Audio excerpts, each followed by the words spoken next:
अगर आप चाहते हैं कि आपकी उम्र लंबी हो और आप 105 से 110 वर्ष तक जिएं, तो जो हमारा शरीर है उसमें जो जीने के लिए फैक्टर काम करता है वो है मेटाबॉलिज्म का। मेटाबॉलिज्म को हिंदी में चयापचय क्रिया कहते हैं। अगर आप चयापचय की क्रिया को मजबूत रखते हो तो आपकी ये इच्छा पूरी हो सकती है। चयापचय की क्रिया को मजबूत करने के लिए हम इस वीडियो में आज बात करेंगे कि कैसे अपनी चयापचय की क्रिया को मजबूत रखा जाए।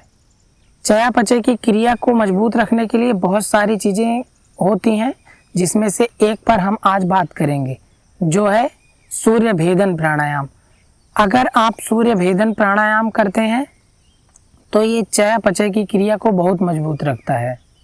सूर्य भेदन प्राणायाम करता क्या है कि जब मानव शरीर में उम्र के साथ मांसपेशियां घटती जाती हैं और क्रियाकलाप कम हो जाते हैं और शारीरिक गतिविधियां कम होने लगती हैं, यानी चयापचय की क्रिया है वो धीरे धीरे सुस्त पड़ने लगती है, धीमी पड़ने लगती है और कमज़ोर हो जाती है। अगर आप सूर्य भेदन प्राणायाम करते हो तो ये चयापचय की क्रिया को बहुत मजबूत रखता है। थायराइड, इंसुलिन, कॉर्टिसोल जैसे हार्मोन चयापचय की क्रिया को नियंत्रित करते हैं और बदले में मेटाबॉलिज्म यानी चयापचय इन हार्मोन्स को संतुलित रखने का काम करता है। सूर्य भेदन प्राणायाम से T3, T4 हार्मोन्स संतुलित रहते हैं जो चयापचय की क्रिया में बहुत ज़रूरी होते हैं और ये चयापचय की क्रिया को नियंत्रित करते हैं।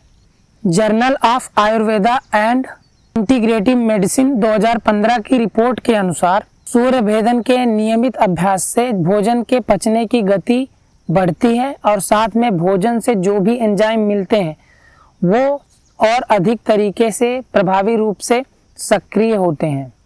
मेटाबॉलिज्म शरीर का आंतरिक इंजन है। यह जितना संतुलित और तेज रहेगा, जीवन उतना ही ऊर्जावान, स्वस्थ और सक्रिय रहेगा। अगर मेटाबॉलिज्म पे पूरी जानकारी चाहिए आपको तो कमेंट में मेटाबॉलिज्म लिख दीजिएगा, मैं वीडियो उस पर पूरी तरह बना दूंगा।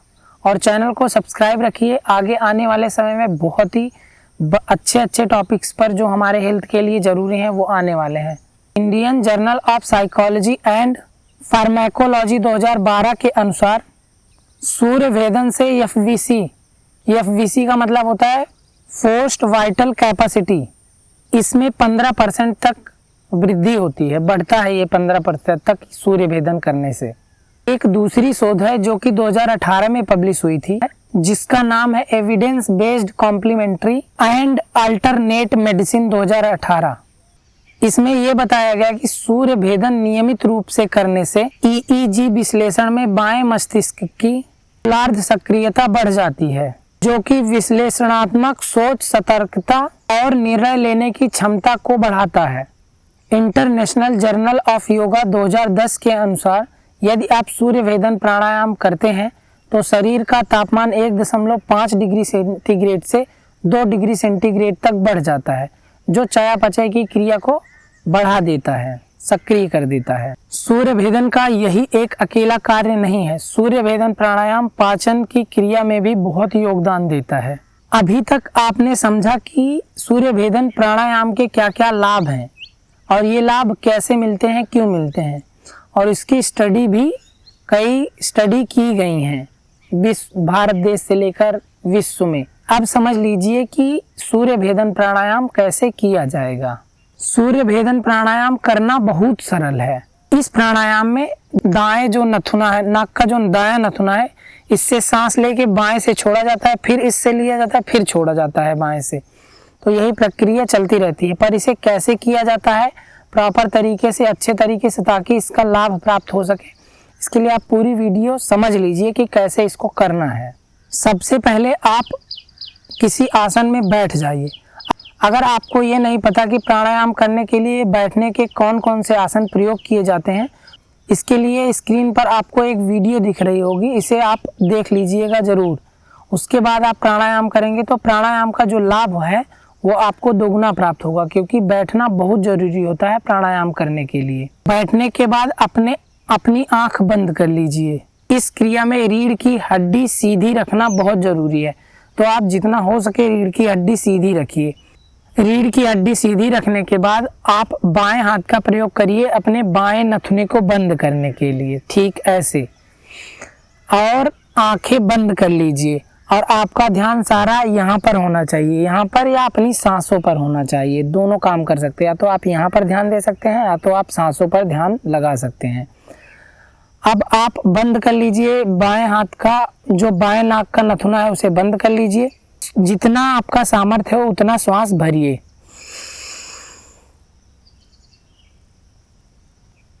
फिर इस वाली उंगली से इसको बंद करिए, दाहिने नाक का नथुना, और बाएं से छोड़ना है।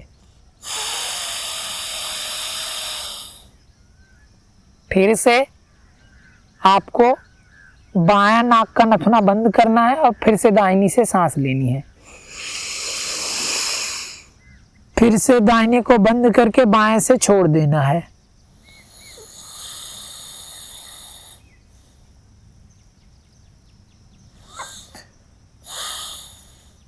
छोड़ने के बाद फिर से दाहिने से सांस लेनी है और दाहिना बंद करके बाएं से छोड़ देना है। ये प्राणायाम करना बहुत ही आसान है, लेकिन इसका फायदा बहुत है, बहुत ताकतवर प्राणायाम है ये। अगर आप इसे करते हैं तो इसका लाभ आपके स्वास्थ्य पर, आपके जीवन पर अवश्य पड़ेगा। देखिए, अगर आप इस चैनल की वीडियोस देखते हैं तो मैं हर चीज को एक एक करके किस प्राणायाम को किसके बाद करेंगे तो आपको ज़्यादा लाभ पहुंचेगा और वो अवश्य काम करेगा, इस क्रम में मैं वीडियो बना रहा हूं। तो आप क्रम को उल्टा पुल्टा मत कर दीजिए कि इसको पहले करके उसको बाद में करके। मैं हर एक चीज क्रम से आपको समझाते चलूंगा।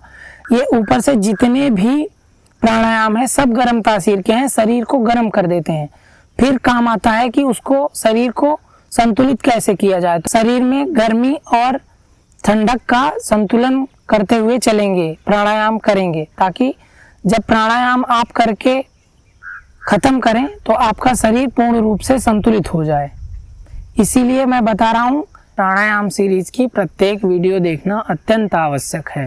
अगर आप नए साधक नहीं हैं तो इसी सूर्य भेदन प्राणायाम में कुंभक लगा सकते हैं, जो कि बहुत ही जल्दी रिजल्ट देने लगता है अगर आप कुंभक के साथ सूर्य भेदन प्राणायाम करते हैं। ये सब टेक्निकल टर्म्स है। ईड़ा, पिंगला, कुंभक, रेचक क्या होते हैं, इसके लिए मैंने अलग से वीडियो बनाई है। इस वीडियो को देखना ना भूलें ताकि आप समझ सके कुंभक क्या है और किसी भी प्राणायाम के साथ कुंभक क्यों जरूरी है और इसके क्या क्या लाभ हैं, कितना लाभकारी सिद्ध होता है इसे करने से। तो ये जो स्क्रीन पर आपको वीडियो दिख रही है, इस वीडियो को जरूर देखें। पहले आप कुंभक को लगाना सीखें, फिर उसके बाद कुंभक लगाएं, नहीं तो मत लगाएं। अगर आप अभी शुरू कर रहे हैं तो कुंभक लगाना, जब तक आपको कुछ पता नहीं होता है किसी चीज़ के बारे में, आधी अधूरी जानकारी के साथ कुछ नहीं किया जाता है।